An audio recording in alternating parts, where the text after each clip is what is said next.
My name is Hai Nguyen, and I'm 37 years old. And I'm interviewing my wife, Kelly Nguyen, today. So my name is Kelly Nguyen, and I'm also 37 years old, and I'm here with my husband today for this recording. Honey, it's almost going to be, I think, 33 years since the fall of Vietnam, which Okay. is April 30th, 1975. Um, I left Vietnam when I was 4 years old, so I have no memories of it. And then somehow, I guess, we met, and actually, you are sort of like my image of what Vietnam was back then, pretty much. And from the stories I hear from you, it's was had its good times and its bad times. So I want you to share what was it like for you growing up in Vietnam when you were like maybe 8, 9, 10 or something. Yeah. Well, my most memory about the fall of Saigon is like a lot of me and my family on the back of the truck running around the city, try to escape the city a little bit because of the communists is coming to the city. That's yeah. I remember in the back of my truck, and I get a little bit nausea, and I asked for ice cream because that's like it's hot. It was hot, and I like ice cream, so I asked for ice cream. Um, so my mom said, "No, we can't have ice cream. We in rush and all kind of that."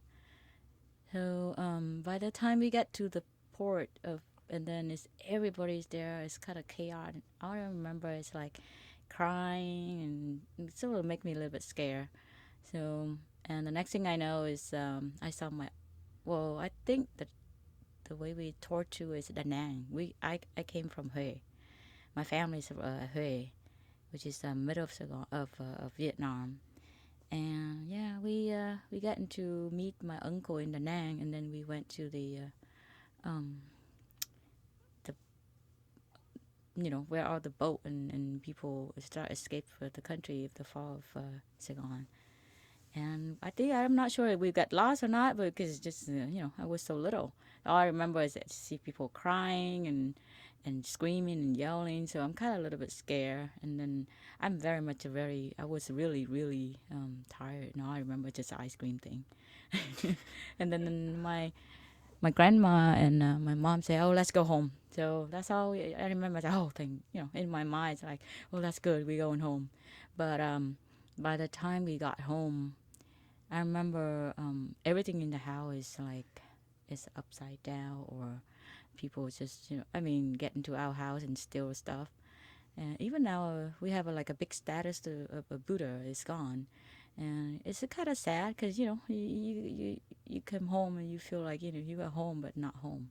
It's like a little bit chaos, and so that's a part of I remember on a few days after the fall of Saigon. I was five and a half. I think so. So after the fall of Saigon, what was it like to live under the communist regime? Oh, well, yeah, it was a horrible time actually. My family used to be really not in like a middle class kind of thing before 1975. So my dad and my mom is a teacher, so but we have a decent life. Um, we can have whatever actually very much the same the toy all kind of toys and the same like here. After 1975, I was the youngest in the family, so I really want all kind of that toys that I saw my sister have. But unfortunately, our family is like so poor because I think the communists believe my mom and dad is they call it worse like taking money from the poor. That's why my mom and dad have a lot of money in the bank. So they try. My dad was sent off to um, what was that education camp. My mom was a teacher in what was that high school, but they forced her to teach elementary school, go to elementary school, because they told her that like she tried to brainwash some of the student in high school with her, like a historical story about. Cause my mom and my dad is a literature. My dad is more in a philosophy, so he's a philosophy slash literature Vietnamese philosophy, um, professor. My mom is just solely like a high school teacher, but she also a really good speaker. So that's why she got become a speaker of some sort of like one of the famous poem in Vietnam is Nguyễn Du. Nguyễn Du is one of the really good poets and author of the book in Vietnam. So my mom, really good at it. But then they say no, when you teach kids, you don't do that. So that's why they they told her to go to like teaching elementary school, which well, my mom had to do it for raising us because she have 5 kids, so she needs some sort of income. We was, and then our house was almost what is that called? They try to evict us out of our house, and we don't have enough rice to eat. Even one day, each of us only have one bowl of rice. The rest of it is, whatever you can find available around the house. Some vegetables, some chicken eggs from our chicken, our hens, ducks. We're raising all of that around the house and for protein. Mm. Yeah. But yeah, very much. And then there's some point that my older sister tried to help my mom by making some bun to sell. So all of us is try to help her by she making it, we boil it, or we help her to make it, and we try we also making what is that those basket, like the basket and everything, so to sell it to make to help my dad and my mom a little bit about making money. So, but very much like every summer, my grandma in Da Nang came out and like a rescue us for like three months because she still have a lot of gold hidden somewhere, so she sell it off and just try to support us a little bit, to make us our life a little bit easier during the summer. So my mom always just go to the grandma, she can have a little bit easier time for herself also. um, I think it's really really hard time, but then it was a fun time, and it was more create. My mind's more creative. We don't have a lot of toys like you guys here, right? You do have a lot of toy when you was kid, right? No, I didn't have a lot No. because my family, when we came here in 1975, we were the first Vietnamese family in their community. We lived in Denver, Mm. and it was cold. It was a dramatic difference between tropical weather and what we experienced in Colorado during the winter time. So it was really cold, and I just remembered that we didn't have a lot of toys, and a lot of the toys we got was from the Goodwill, actually. Mm.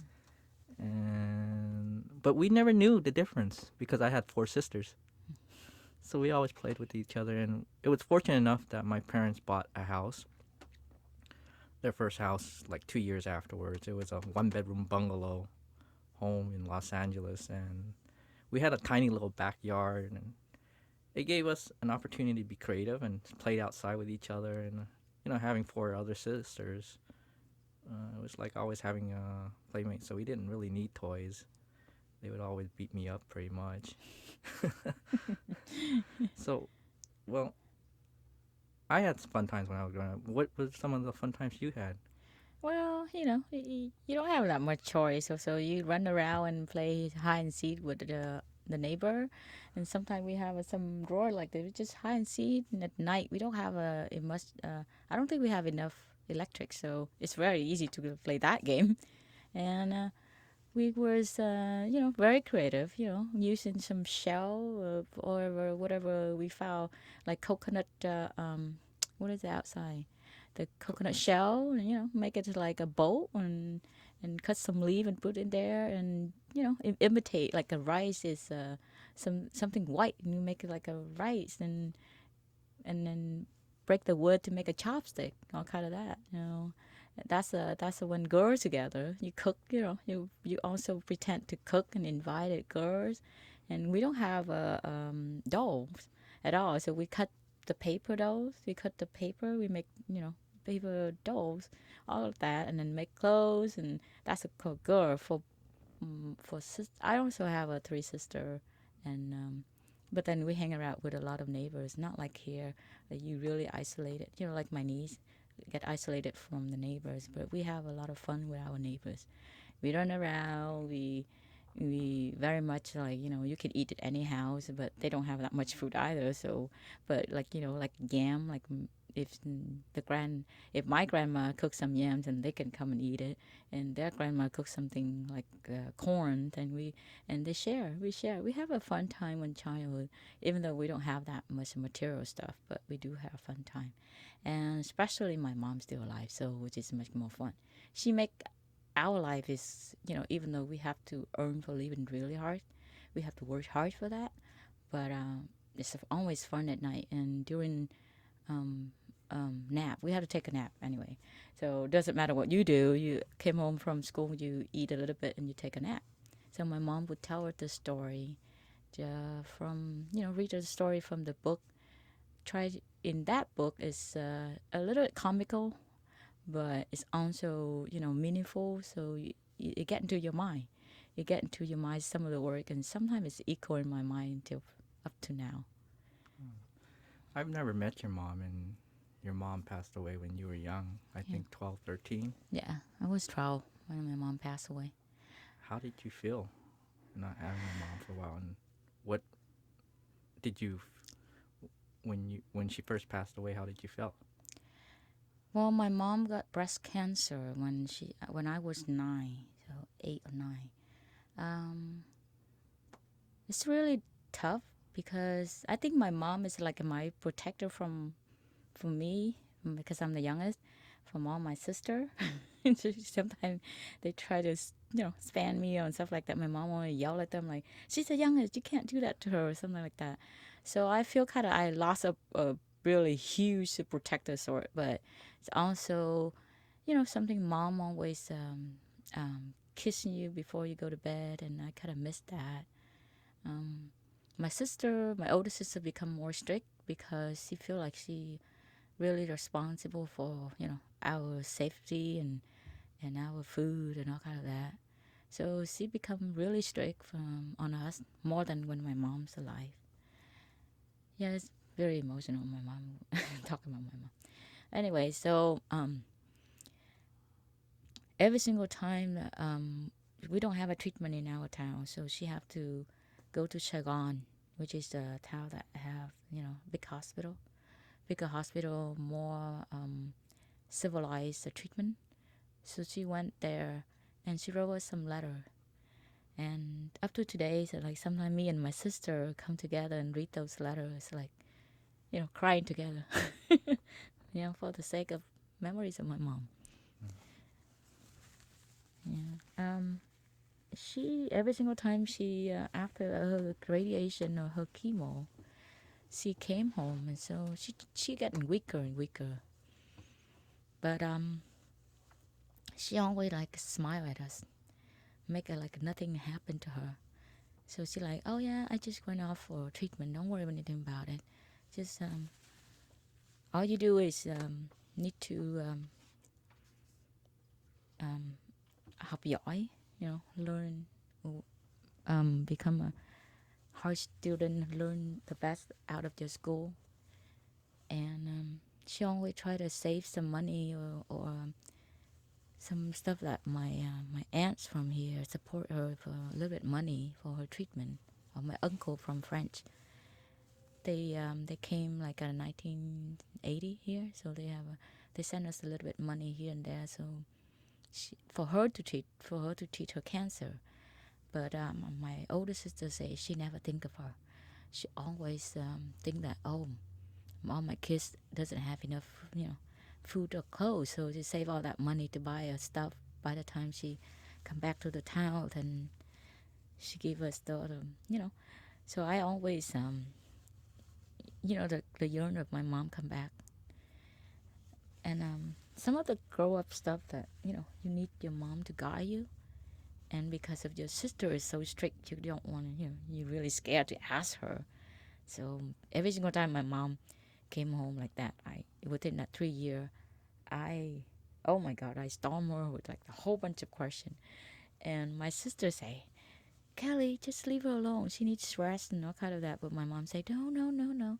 She just asked a question. And I refuse to go to bed, to go to my bed. I always, all my sisters just like the queen size, and then 4 of us or 5 of us is like everybody's in that bed. My mom's there, everybody's at bed. And nobody go anywhere even until so she can stay there for like a month or two or so. I don't think they have a good medication for her in that time. So it's kind of like whatever my uncle from France found a new drug. So she tried to send it to my mom to save her life or to make it last longer a little bit. And I think she's the one that knows that she will be gone after one of the New Year, which is 1983. I think that Tết Saigon, Tết she have to stay in Saigon for chemo. This is my older sister told us, but she refused to do that. She said no. I need to go home with my kids. So she came home and she bring all of the best, like thing for Dad for us. And we was like, wow, mom is healthy and go home because she never showed any side of weakness of her in front of her kids. So, and she didn't say anything. But one thing I remember, she point to the picture that we always have in her altar right now at home. Yeah, she pointed to that and she told my older sister and my brother. I think my dad just came back home from education camp 1 year before she died.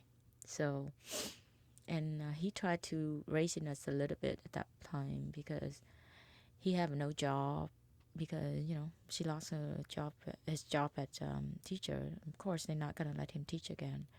So he tried to do whatever he can do around the house, like growing some vegetable, raise some hen and pig and all kind of that. Help a little bit around the house with my grandma and my sister, my older sister, to raise us a little bit. So my mom told my dad, my older sister, and my brother that picture, if she passed away, that picture need to be on the altar because she loved that picture the most. So I kind of I was a kid. I was probably don't know anything, and I said, yeah, that's a nice picture. So but then after that, I remember she the day that we got the letter or the telegram, my uncle and my aunt told me that my mom passed away.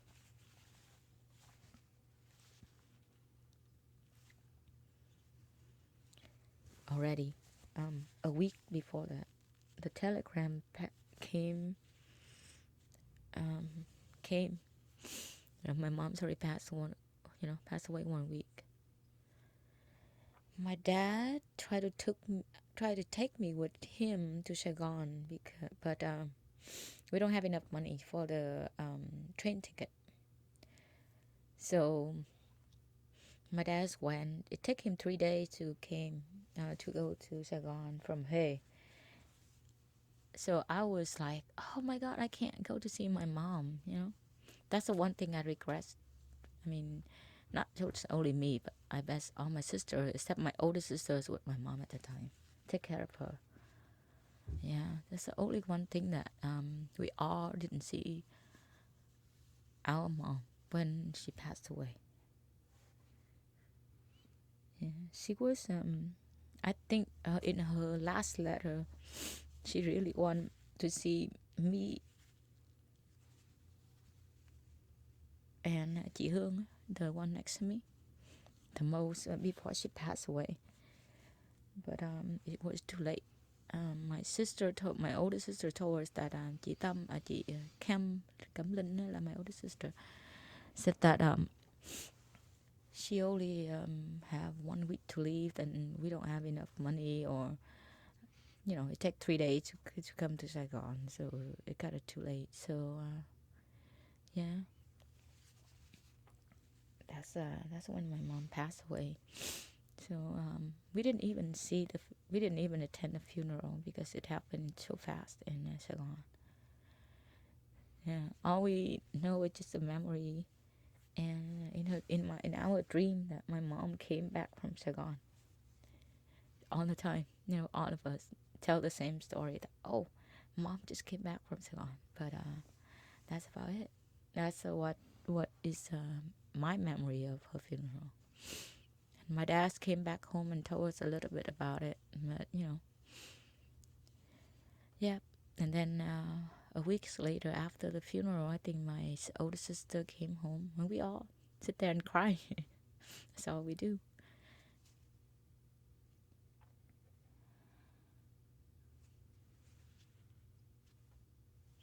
It was sad.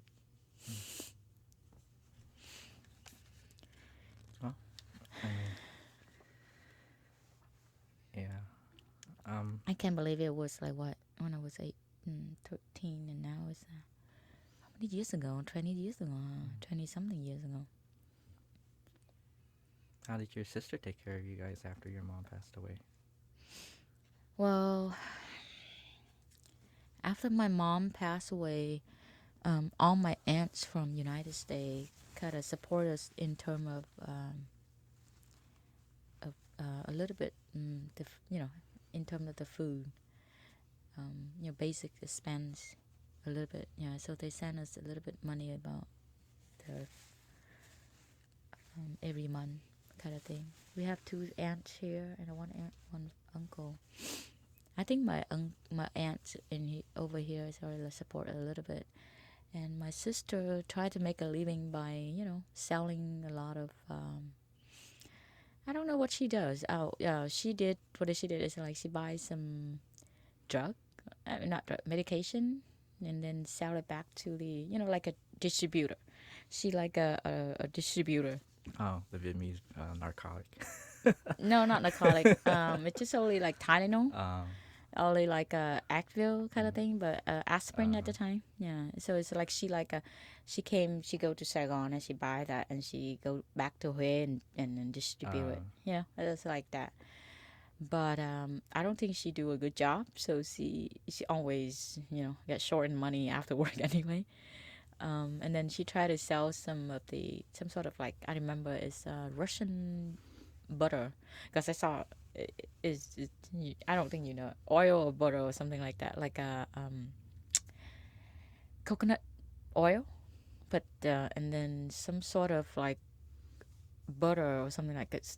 What I remember is that I saw a lot of long big can of butter and oil under the bed around the house. So she said like, oh, just store it. So when it's the market go up, she sell it. So she makes some profit.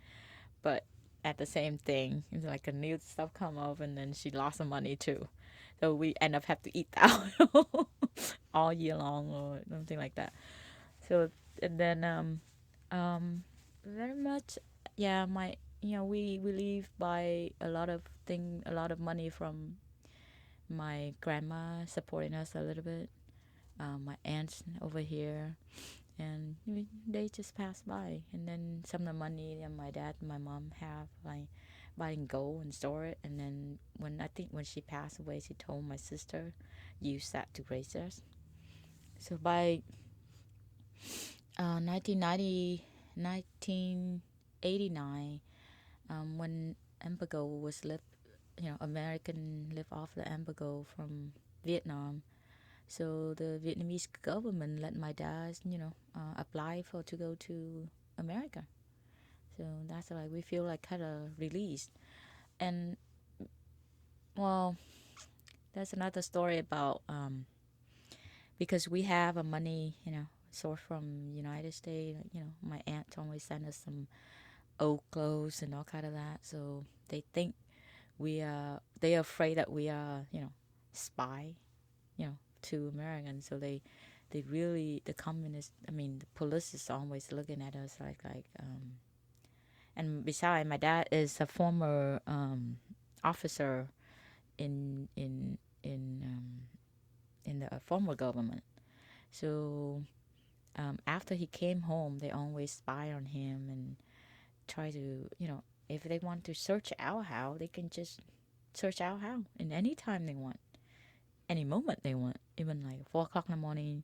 You don't need the warning or, you don't need anything. They just say, oh, your neighbor tell me that you have something in the house. So some like, for example, marijuana or drug in the house. So they just search the house. No, that's a, I remember, well, I was 13 and 15, so I know what's going on. So I was like, well, that's kind of weird.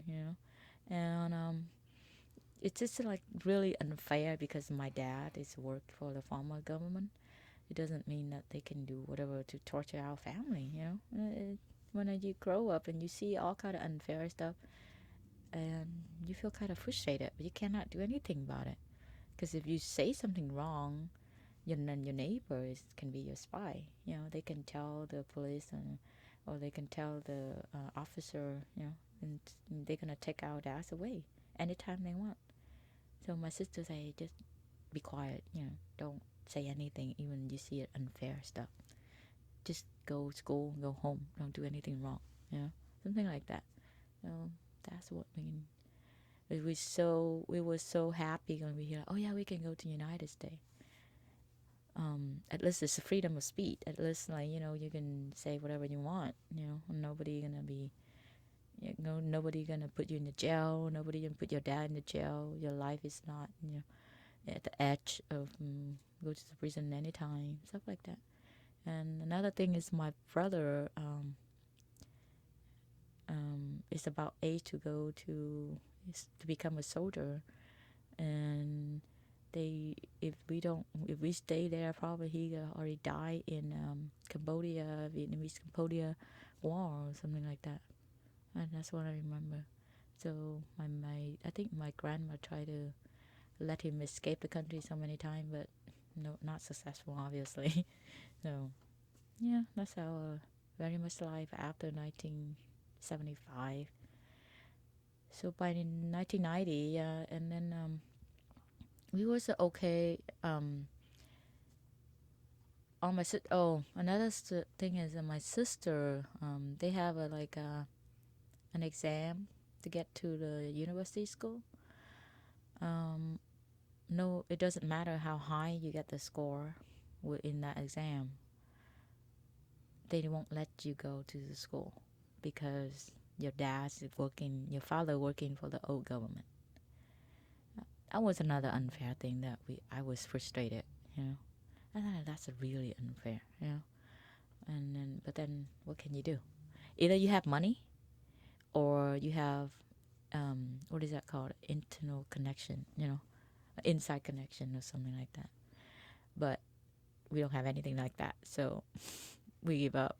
But I think in 1989, I mean 80, 88, they a little bit, open because I heard that they said they afraid that, if you are too strict or if you do that probably, that you're gonna be strike and all kind of that. And at that time, they don't want to.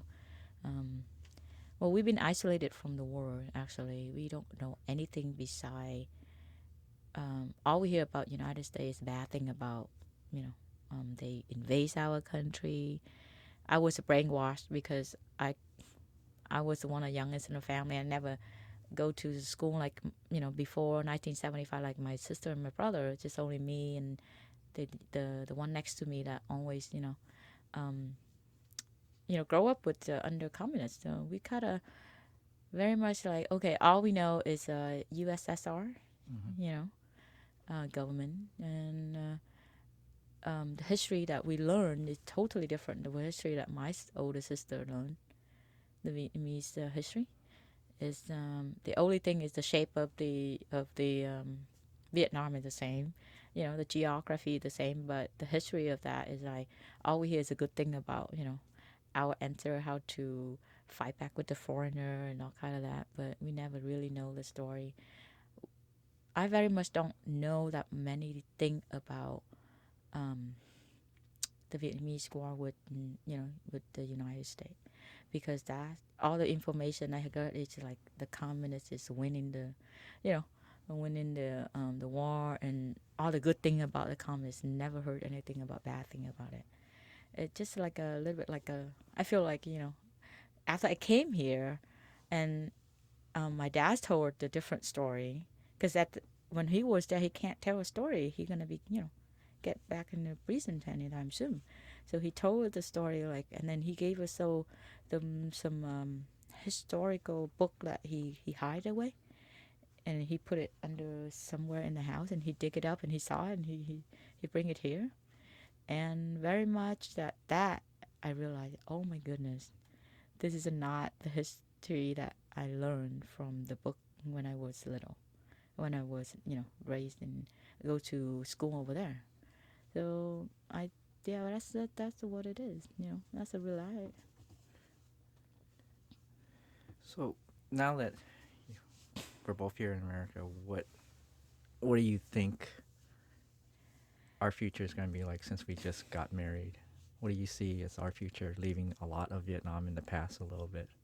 Yeah, it's a lot of opportunity to teaching our a kid about Vietnam in a good way. I would intend to teach our kids a little bit about history about Vietnam, but let them expose to our side. And then I also, you want to tell them the story how hard you are when you grow up, right? Here, with mom and dad doesn't have that much money and raising 5 kids here, I think it's really difficult, isn't it? Yeah, it was for them, but I never saw it as being a little kid. Mm.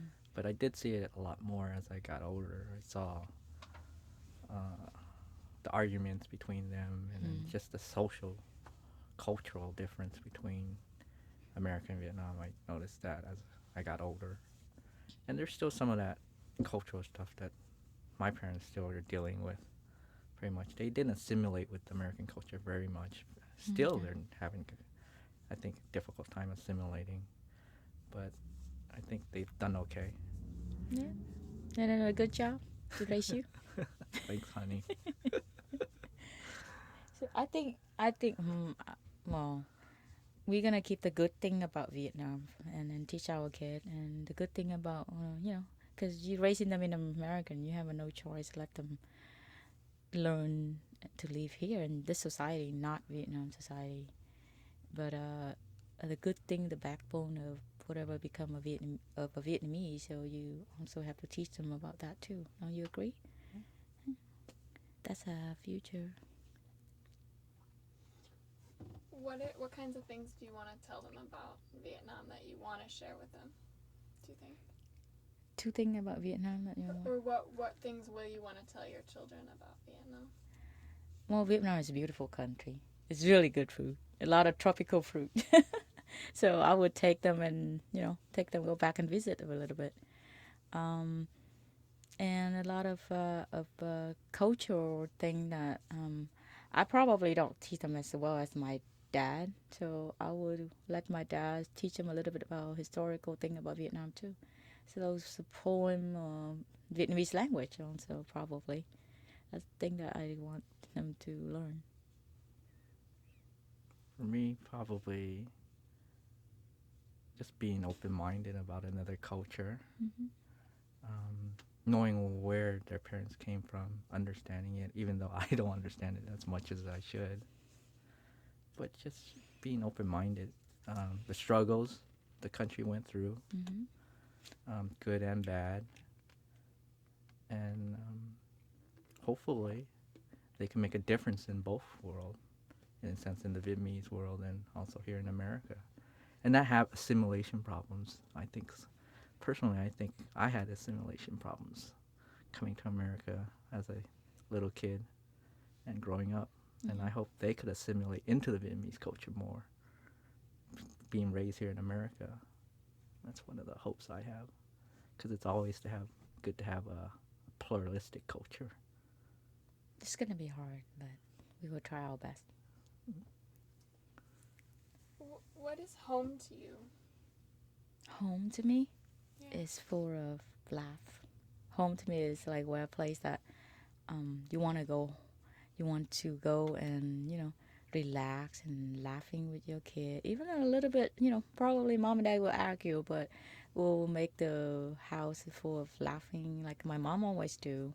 Um, I would love to do that the same if I can to my kid, and I will be, yeah, where you can talk to people that not afraid of like gonna fire you or stuff like that, or it's relaxed environment. It's you feel comfortable, right, honey?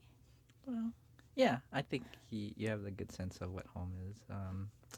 I guess for me, home is here in America, pretty much, and so that's all I know. But even though I have relatives in Vietnam, I have distant cousins. I think visiting them, or I haven't even seen them. I don't even know what they look like. I've never visited. When I went back to Vietnam in 2002, I didn't go back to visit family. I went back as a tourist, and I didn't visit. I didn't even let my parents know I went back to Vietnam because they were scared for me. That's bad. They were scared for me, and I even though I have relatives, I didn't visit them. I don't know about them or anything. So I guess home is still here in America for me. For us, it's still in Vietnam, but wherever my mom and wherever my family is that's home. Where my intimate family is like all my sister and my brother and everybody there. That's home too. That's very much home. So your memories of Vietnam is It's not. not gone. It's still in there. It's my house still in Vietnam, but there's nobody there. So Yeah. that means it's just a empty house. Even though we let some relatives stay there, but I came back and I visit, and we still have those Buddhas that we got back from the neighbor the last time there, but it's all covered by dust and and nobody take care of, even though there's people in the house. But I very much think home is where all your close family is, and or that's what are very much home for me. And now you is a part of that too. So surrounding by those familiar faces, that's home for me.